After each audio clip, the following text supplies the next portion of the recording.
Hey everybody, I'm Inanna. I'm co-founder of All Four Systems, and I've been doing AI for about a year and a half now. And I kind of been seeing the new trend of N8N and AI automation, and I decided just to maybe make some content around my experiences and the people I've serviced throughout my time. And I want to actually start off by saying, start off by making this the video. And I thought the best topic to actually speak about as the first video is when AI actually makes sense in your business, and not when it's cool, but when it's actually logical. And I'm actually going to speak on three things today, well, two things mainly. Common mistakes that we see at our agency, and then when you as a business owner to actually look an eye out on when to actually automate when you see these patterns and when you can kind of discern. Like my job here today is to actually help you see if there is actually an opportunity for you to actually start exploring further, or if there isn't. And this is just kind of a high level. I mean, there's there's other levels to this, but I think I wanted to start it off really simple. So I'm gonna start here by common mistakes that we see. So a big problem we see is people who try to implement way too early. And what do we mean by way too early? So these are the key things we see when people are trying to implement too early. So is the use case isn't mature enough, no repetitions, and it also goes here, like you don't understand your issue, you don't understand why you're implementing it, and no strategic reason. And when AI just came, a lot of founders and business owners in general were asking themselves, hey, I'm seeing everyone tell me AI is going to be the future. I need to implement it. And then, but if you ask them the question, why are you implementing it? They can't really answer it. Like, what strategic reason does this thing serve for you? And that's something that if you do run a business and if you are contemplating adding AI into your company's flows or whatever the case is, this is critical for you to actually know. So implementing it too early. And then I'm also going to go here, building AI without thinking. And that's kind of similar to implementing it too early, but there's a little bit of different ways we think about what we mean by buying AI without thinking. So throwing tools at symptoms. So throwing tools at symptoms, zero clarity on ROI, and influencer bait. And what do all of these things mean in total, right? I'm saying a lot of word vomit. But throwing tools at symptoms essentially means your systems are horrible, your business is not doing things correctly and not in the most optimal way. You're currently seeing the symptoms. So if it's we're not doing any marketing, and then you're complaining that you're not having leads and you want to throw AI at it won't help. It might help you get that extra client, but if you don't have the foundation good, you won't see the ROI. You won't see the ROI. You will fall for this influencer bait. So I think even here, I don't even think these things actually, this matters. But I think this one doesn't even matter that much. I think what matters more is throwing tools at symptoms. We see this all the time. Like, hey, I don't get clients.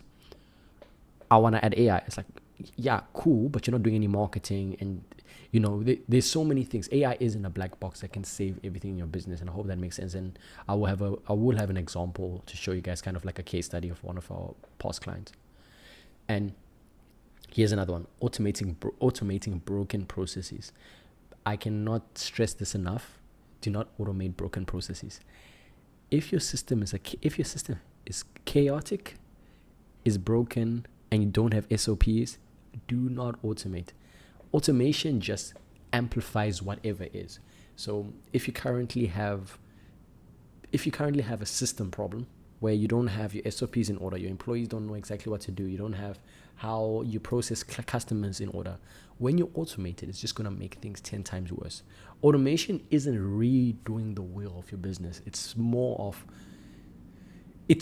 making it easy and automating it, but it still needs to run like a smooth engine before you run to automate it. So these are like really, really, like, this is probably one of the most important thing, and we see this every single time. I mean, just last week there was a client who came to us and saying, hey, would like you to automate something for us.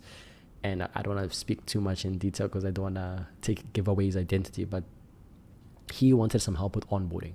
And we told him, hey, based on your issue, I don't think you need it. And we asked him, okay, from step A to B, A to D, how does your process work? And he's like, yeah, but sometimes we do this, sometimes we do this. And okay, when I asked this question, when do you do that? Sometimes we do this. And he's like, oh, it depends. And I'm like, yeah, you don't know your system.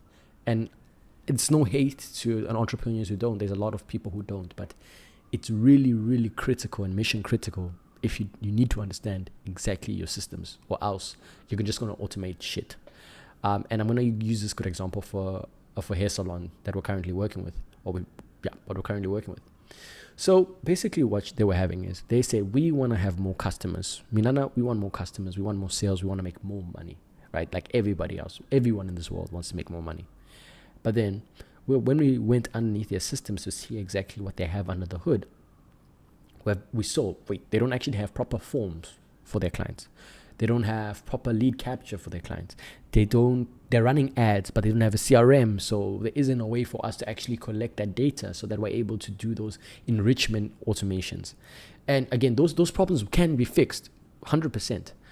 But you need to really understand that everything needs to be good from the start to the top for an automation to work. You can't miss a layer, because the automation just be shit.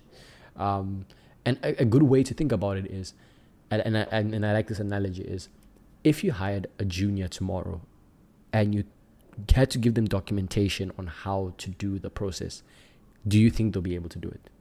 And that's the best way to think about it when you're moving there. But that's kind of everything in terms of the common mistakes that we have seen. And I want to actually talk to you guys on the 3 signals to know when you're actually ready for AI. So we're going to go here to low human judgment plus acceptable error rate. What does that mean? So does not need EQ or deep context. And I just kind of put some industry and 2 industries that kind of fit in that criteria. So therapists and high ticket sales. Those are just 2 that came to the top of my mind. So EQ is really, really important for therapists, for example, right? It's a lot of human factors that AI never understands. It won't understand to the level of a trained professional in that space.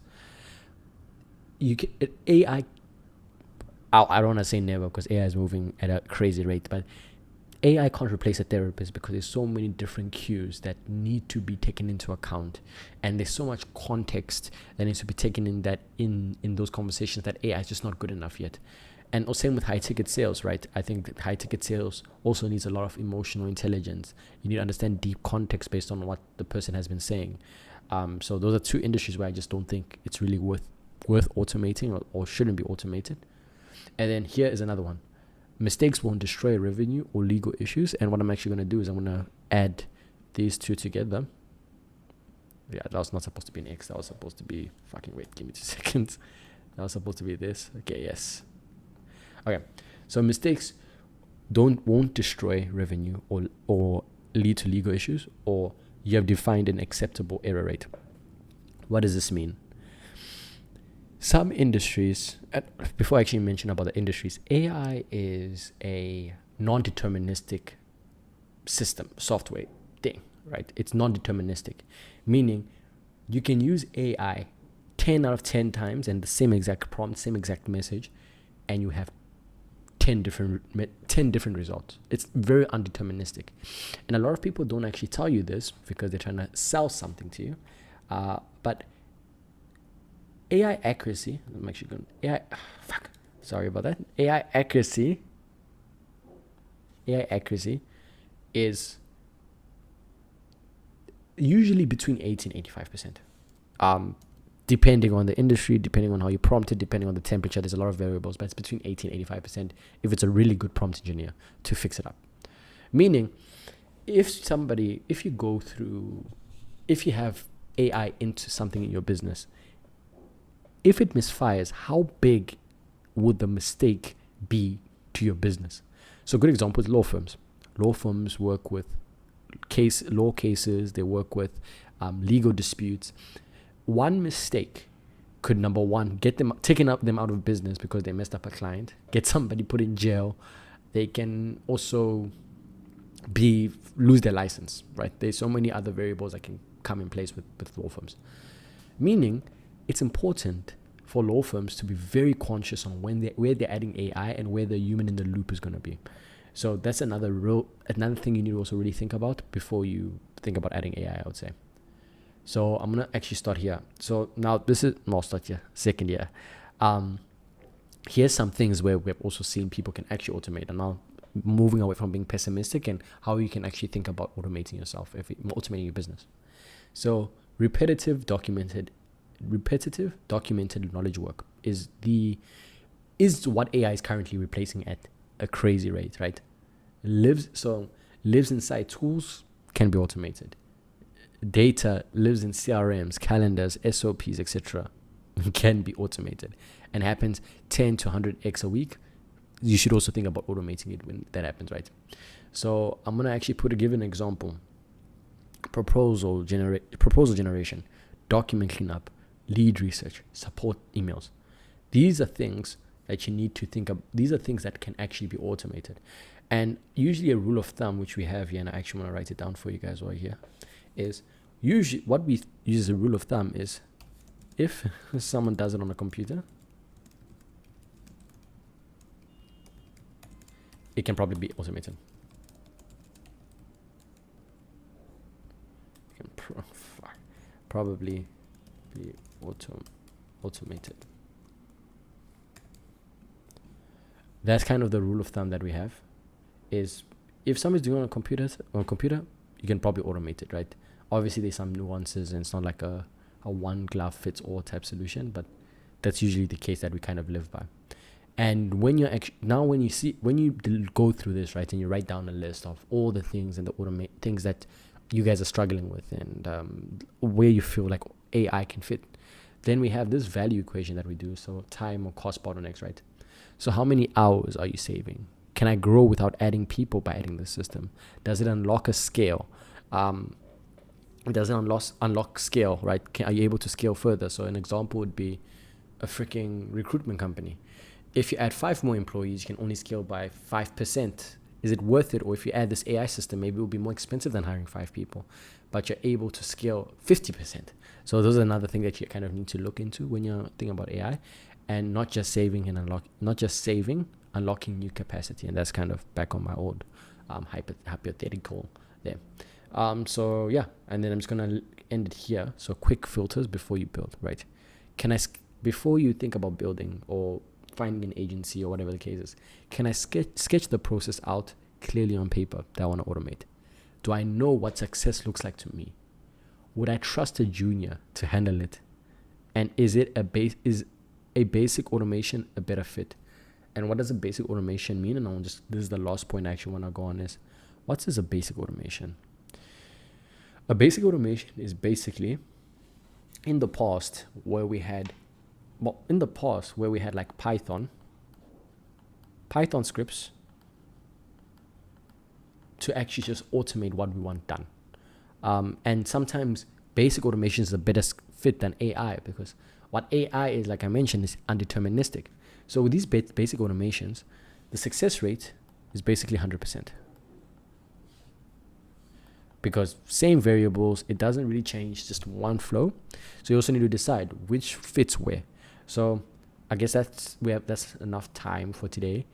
I hope this was valuable. If it wasn't, let me know. But thank you everybody for watching, if you're watching, and yeah, hopefully you guys enjoyed it. Take care. Ciao, ciao.